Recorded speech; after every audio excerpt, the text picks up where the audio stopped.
Ya. Bismillahirrahmanirrahim. Alhamdulillah wassalatu wassalamu ala Rasulillah wa ba'd. Ikhwani, azani Allah wa iyyakum. Bapak-bapak, saudara-saudara yang muliakan Allah Subhanahu wa taala. Ilmu adalah apa yang dikatakan oleh Allah dan Rasulnya dan sahabat. Itulah ilmu. Maka tatkala kita mengatakan hendaklah kita mempelajari ilmu secara umum itu adalah ilmu syar'i. Ilmu syar'i itu adalah apa yang dikatakan oleh Allah, Rasulnya dan sahabat. Mudah-mudahan dengan sebab kita bersemangat menuntut ilmu bisa menambah tingkatan derajat kita sebagai orang yang beriman. Karena orang beriman pun derajatnya itu berbeda-beda. Di dunianya keimanan orang itu berbeda-beda. Di akhiratnya pun nanti di surga berbeda-beda tergantung tingkatan keimanan. Kemudian ihwahbillah bahwasanya ilmu itu bukan hanya sekedar wawasan. Bukan hanya sekedar hafalan, banyak riwayat dan lain sebagainya. Yang ada adalah pengamalan.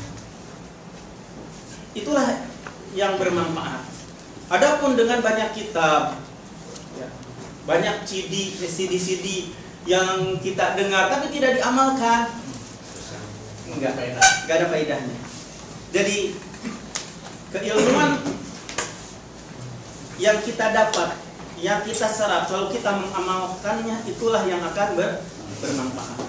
Bahkan Imam Al-Barbahari mengatakan, bila mana ada orang yang memiliki banyak riwayat, hadis dan lain sebagainya, tapi menyelisihi dalil, tidak mengamalkan dalil tersebut, bahwasanya itu adalah simatnya ahlul bidah. Pertanda orang itu adalah orang ahlul bidah. Ikhwah billah, kemarin sudah kita jelaskan adab-adab etika yang berkenaan dengan hak seorang muslim dengan muslim lainnya. Kemudian tatkala kita berbicara 3 orang harus semuanya berbicara, jangan ditinggalkan 1 orang karena itu bisa membuat sakit perasaan yang tidak diajak bicara. Kemudian tatkala di majelis ilmu, tatkala udah duduk, jangan bilang kamu duduk, saya ingin duduk di situ. Kemudian bahwasanya di majelis juga kita mesti beradab dan beretika untuk betul-betul memperhatikan majelis ilmu, sehingga dengan sebab memperhatikan majelis ilmu, hati kita akan dilapangkan oleh Allah Subhanahu wa taala. Adab ini penting. Adab ini adalah penting. Jadi para ulama salaf sebelum mempelajari ilmu, mereka mempelajari adab. 40 tahun mempelajari adab sebelum masuk ke dalam ilmu. Karena adab ini penting. Jadi etika ini sangat penting. Nah, kemarin juga sudah dijelaskan bagaimana agar kita harmonis antara kita sebagai satu sama yang lainnya, kan? Barusan belum ada yang mempraktekkan untuk menjilatkan tangannya ke temannya. Jilat sendiri aja, Ustaz. Oh iya, Masa colokin kita.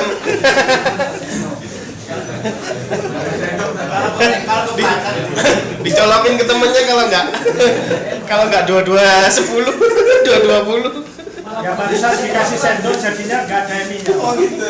Dikasih sendok jadi Nanti Pak Ahmad jangan pakai sendok Pak Ahmad ya. Wah, pemaksaan ini. Apa sendok juga boleh. Jadi apa ini adab ya? Maksudnya biar dipraktekkan kalau Nah, biar belajar Ustaz, belajar jilat itu. Enggak, sama sendiri aja kan, karena makanan itu punya kehormatan. Pengantin baru punya kehormatan. Jadi apabila makan salah seorang di antara kamu, janganlah mengusap tangannya dengan tisu atau Langsung dengan di air. sebelum menjilati tangannya atau dijilatkan kepada yang lain. Tapi yang Nah, itu dijilatin ke yang lain. pengantin baru. Kalau suami istri mungkin menambah. Ya udah sudah suami istri sekarang. Sudah suami istri sekarang dengan teman-teman mungkin enggak ya. Belum bisa sekarang sama istri aja. Sudah. Bapak ya. Insya. Sekarang kita mulai pada pembahasan yang berikutnya. Hadis nomor 1257. Wan Ali radhiyallahu anhu qol, dari Ali semoga Allah meridhai padanya, dia berkata, qala Rasulullah sallallahu alaihi wasallam bersabda, la tabda'ul yahuda walan nasara bis salam. Janganlah kamu memulai kepada orang Yahudi dan tidak pula kepada orang Nasrani bis salam, dengan mengucapkan salam. Wa idza laqitumuhum fi tariqin, apabila kamu menemui mereka ahlul kitab Yahudi dan Nasrani fi tariqin, di satu jalan, fattaruhum, paksa mereka, ila adyaqihi, kepada jalan yang paling sempit, Menghinakan. dalam rangka untuk menghinakan mereka orang Yahudi dan orang Nasrani. Jadi jalan yang luas itu milik orang muslim. Ini ketika keadaan kaum muslimin itu kan memang ya'lu wa la yu'la alaih, tinggi dan tidak ditinggi sama yang lain. Pada zaman sekarang ini keadaan kaum muslimin malah mengikuti orang barat, memperluas orang barat. Betul nggak? Iya. Oleh karena itu yang dapat kita ambil dari hadis ini, pertama, Islam itu tinggi. Islam itu adalah tinggi dan tidak akan ada yang meninggi Islam. Yang kedua, bahwasanya Yahudi dan Nasrani apabila mereka itu hukum ahlud dimmah itu adalah mereka itu ada perjanjian dengan kaum muslimin dan mereka duduk di negara kaum muslimin dan ada perjanjian, mereka aman. Tapi setelah itu ada jizyah, ada pajak. Nah, jadi itulah ahlud dhimmi. Hukumnya ahlud dhimmi itu mereka tinggal bersama kaum muslimin, di rumah kaum muslimin, di negara kaum muslimin.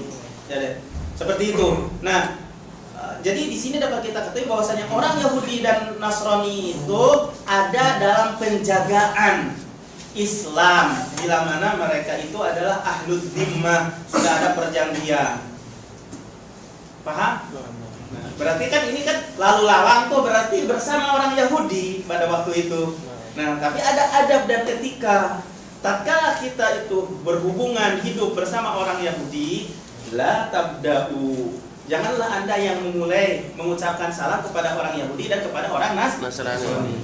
Itu adab etika yang insya Allah nanti kaum muslimin pada suatu ketika akan tinggi juga. Kalau sekarang lagi lemah, insya Allah Allah akan menguatkan kembali kaum muslimin menjadi izzah, tinggi sebagaimana tingginya, izzahnya, kuatnya kaum muslimin pada zaman Rasulullah dan sahabat. Nah, di antara etika ketika kita di jalan, di sini dijelaskan, apabila bertemu dengan ahlul kitab di jalan, maka sempitkanlah jalannya ke tempat yang paling sempit. Jadi ditempel ya. Kalau berkendaraan kan bahaya, tak? Enggak, bukan begitu. Intinya yang luas itu milik kaum muslimin, yang sempit itu di pinggiran itu adalah orang Yahudi dan Nasrani. Dalam rangka untuk mensyiarkan dengan kegagahan Islam dan ahlil Islam. Nah, barangkali dengan sebab disempitkannya seperti begini, orang Yahudi dan orang Nasrani jadi mikir akhirnya masuk Islam. Paham? Itu maksud tujuannya.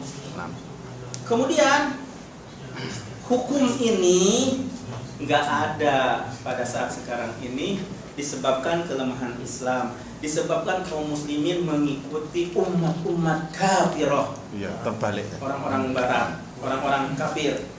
Tapi kita tidak usah putus asa. insya Allah Islam akan kembali jaya dan menjadi pemimpin, insya Allah. Mereka memang yuriduna ayyutfi'u nurallah bi afwahim wa ya'ballahu illa an yutimma nurahu walau karihal kafirun. Mereka menginginkan untuk memadamkan cahaya Allah dengan mulut-mulut mereka, dan Allah menolak kecuali Allah akan menyempurnakan cahayanya walaupun orang-orang kafir pada benci. Dan memang sekarang itu orang Yahudi itu berhasil dengan memasukkannya Abdullah bin Saba. Abdullah bin Saba yang membawa Syiah, menampakkan keislaman pada zaman Khalifah Utsman bin Affan, akhirnya mengatasnamakan membela Ahlul Bait, tapi di dalam jiwanya memiliki kebencian. Berhasil Abdullah bin Saba al-Yahudi as-San'a as-Sauda. Sampai sekarang bagaimana najisnya, kotornya orang-orang Syiah, betul? Orang Yahudi. Begitu.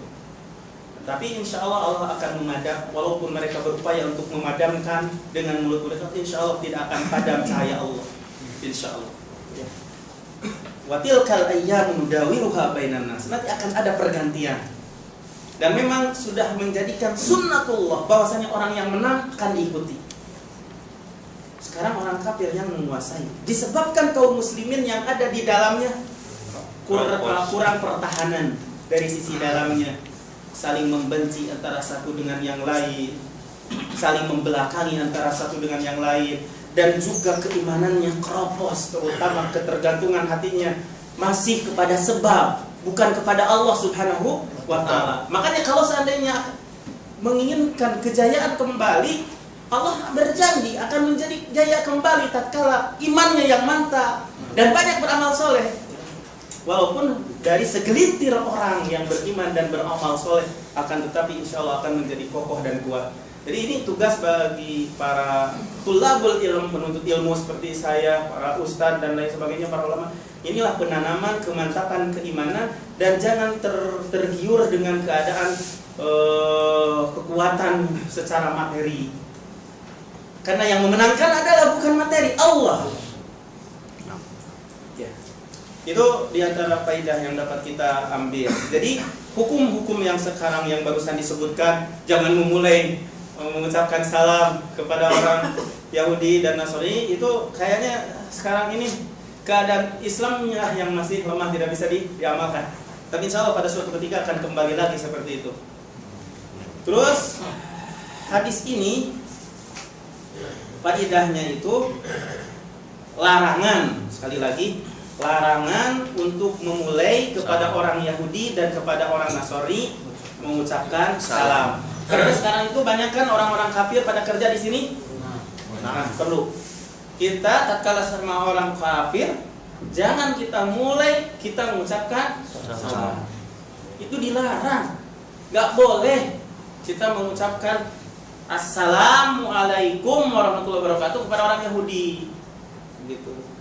Tapi diatur dalam Islam, jikalau mereka memulai mengucapkan salam, dijelaskan dalam hadis yang sahih, apabila mereka mengucapkan salam, jawabannya waalaikum. Tidak usah salam. Bas, karena kadang-kadang orang kafir memanipulasi. Iya. Ketika waalaikum, kalau dia mendoakan jelek, kembali kepada kamu. Ya, itu faidah yang dapat kita ambil. Satu, faidah pertama, Islam itu tinggi. Kedua, bahwasanya orang yang ahlud dhimmi, yang ada perjanjian di hidup orang Yahudi dan Nasrani negara kaum muslimin, mereka memiliki hukum secara khusus. Di antaranya, tatkala kita bertemu dengan mereka, jangan memulai mengucapkan salam. Terus yang ketiga, hukum ini tidak bisa diamalkan mungkin pada saat sekarang ini di sebagian tempat, tapi bisa juga diamalkan pada saat sekarang ini ya. Tatkala orang kafir pada datang sekarang kerja, kita di dalam mengucapkan salam memulai nggak boleh. Tapi dari sisi menyempitkan jalannya, mungkin sekarang nggak bisa. Belum bisa ya? Bisa nggak ya? Gak bisa, belum bisa. Nah, orangnya kecil, Pak. Gimana mau bisa disempitkan mikronatnya sudah ini.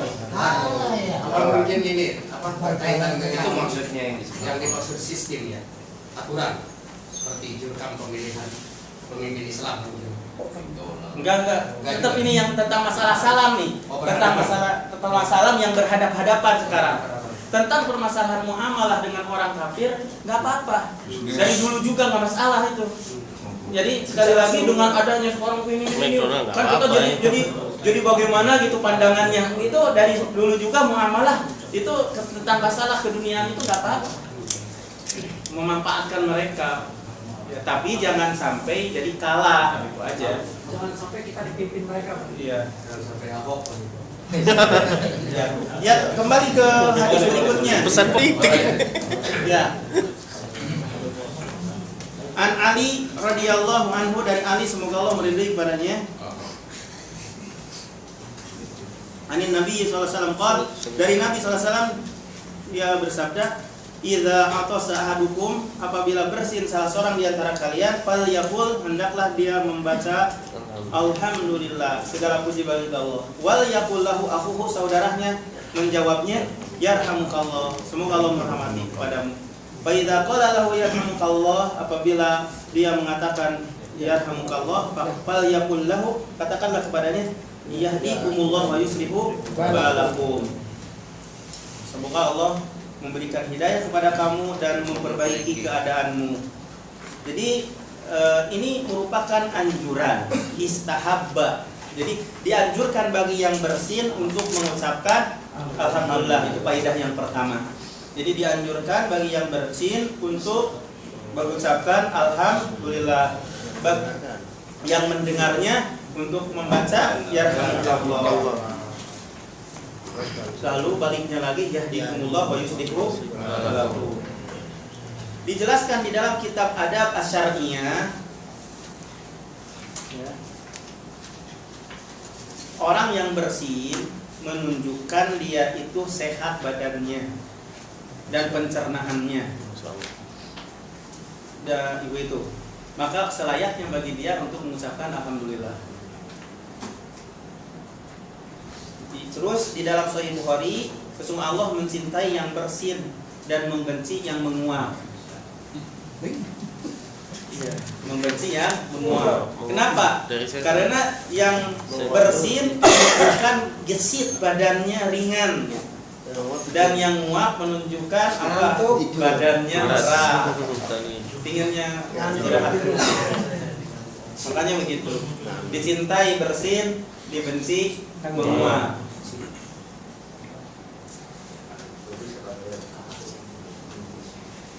Makanya disunahkan dalam Islam ini setelah bersin untuk bersyukur kepada Allah Subhanahu wa taala, alhamdulillah. Dan zahir perintah ini menunjukkan wajib atau bagaimana? Para ulama di sini berbeda pandangan. Ada yang mengatakan sebagian ulama bahwasanya alhamdulillah itu fardu ain. Karena dalilnya menunjukkan wajibnya secara lafaz yang sharih seperti itu. Sebagian yang lain lagi berpendapat fardu kifayah. Dan fardu kifayah itu dirojikan oleh Ibnu Rusyd dan Ibnu Arabi, dan begitu pula Abu Hanifah dan jumhur ulama Hanbali. Inilah yang roji. Jadi yang roji itu fardu kifayah. Kemudian di antara adab di waktu bersin, karena Rasulullah SAW idza atasa wada'a yadahu aw saubahu ala famihi. Apabila Nabi bersin meletakkan tangannya dan atau bajunya ke mulutnya, itu adab, atau mindil. Itu di antara adab yang dilakukan oleh Rasulullah SAW. Ya pokoknya terus bagaimana yang tepatnya aja, yang enaknya aja. Iya. Iya. Kemudian hadis yang berikutnya yang ketiga, wa an Ali radhiyallahu anhu qala Rasulullah sallallahu, dari Ali semoga Allah meridai kepadanya yang berkata, telah bersabda Rasulullah SAW, la yasrobanna ahadukum qa'iman, akhrajahu Muslim. Salah seorang di antara kamu itu tidak boleh minum sambil berdiri.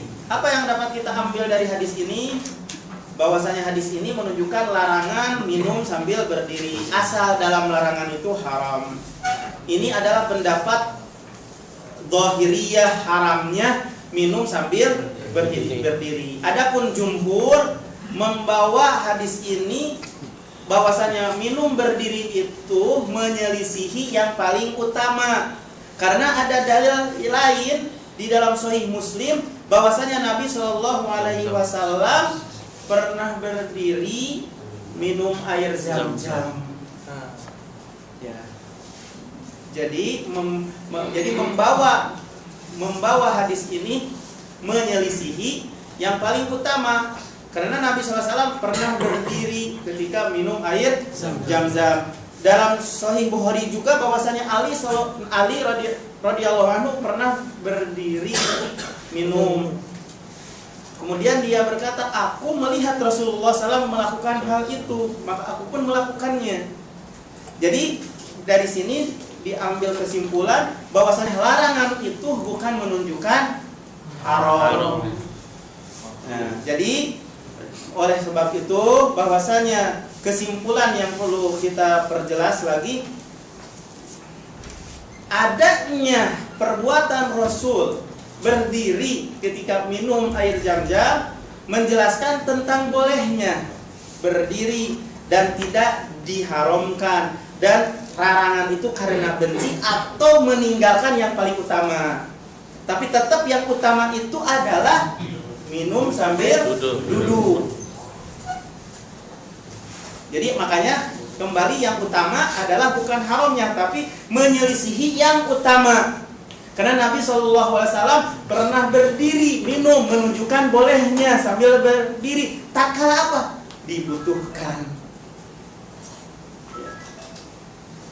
Karena tetap petunjuk Nabi SAW di dalam minum itu adalah sambil duduk. Itulah tuntunan yang dituntun, yang ditunjukkan, dan sebaik-baiknya petunjuk adalah petunjuk Nabi SAW.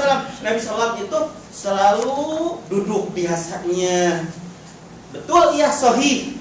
Dijelaskan bahwasanya Nabi SAW melarang dari minum berdiri, dan sahih juga bahwasanya Nabi SAW itu pernah minum sambil berdiri, dan keduanya itu tidak saling bertentangan. Boleh minum jika dalam kebutuhan, minum berdiri jika dalam kondisi dibutuhkan. Tapi kalau tidak dibutuhkan langsung jalan-jalan sampai minum, itu nggak dibutuhkan itu. Ya kan? itu nggak ada kebutuhan itu minum sambil berdiri. Kalau lagi terdesak atau dalam kondisi jahmah dan lain sebagainya. Oleh karena itu Ibnu Qayyim, ini penjelasan bukan dari saya ya, Ibnu Qayyim rahimahullah menjamak dua nusus ini dengan cara seperti itu. Yang lebih utama duduk. Yang lebih utama adalah duduk. Dan larangan itu lil karohah faqat, dibenci saja, bukan masuk kepada larangan yang diharamkan. Dan larangan yang dibenci itu diperbolehkan jikalau ada kebutuhan. Seperti di tempat minum air zam-zam di mana Nabi SAW pernah minum sambil berdiri, dan tidak ada lagi tempat untuk duduk. Makanya Nabi SAW berdiri. Wallahu a'lam, itu kesimpulannya.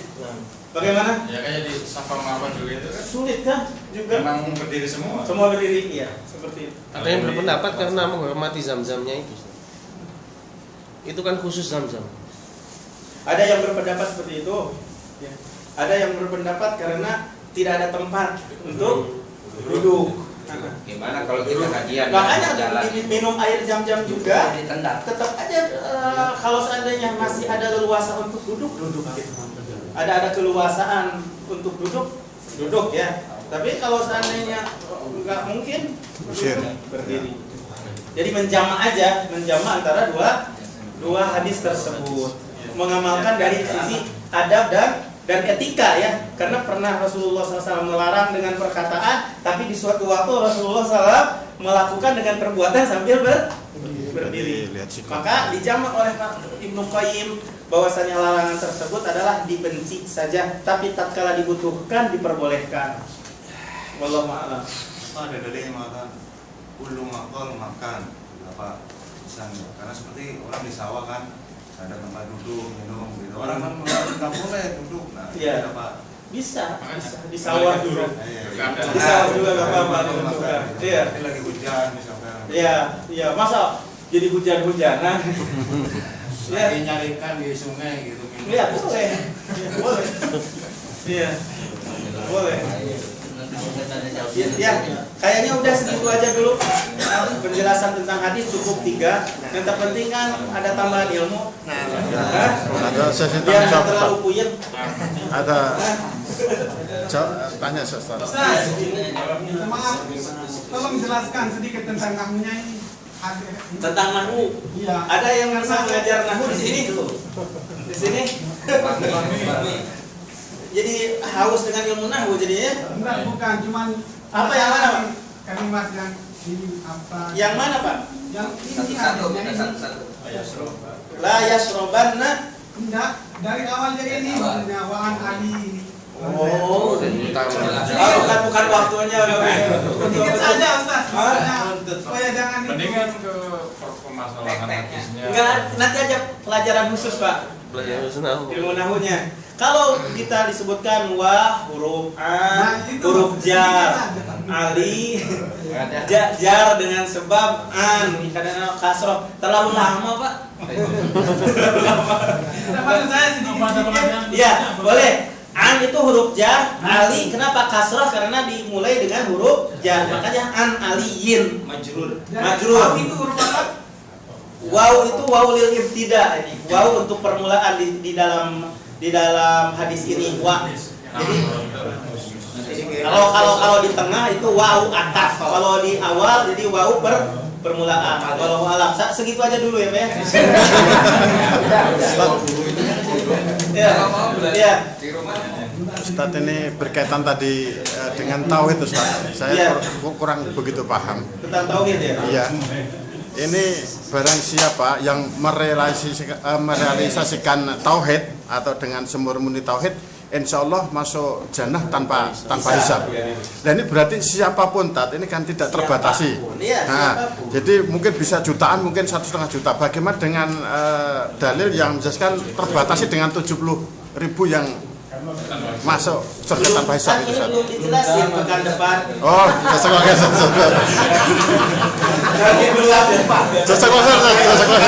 Kalau membacakan hadisnya. Oh iya, Iya, penjelasannya pekan depan.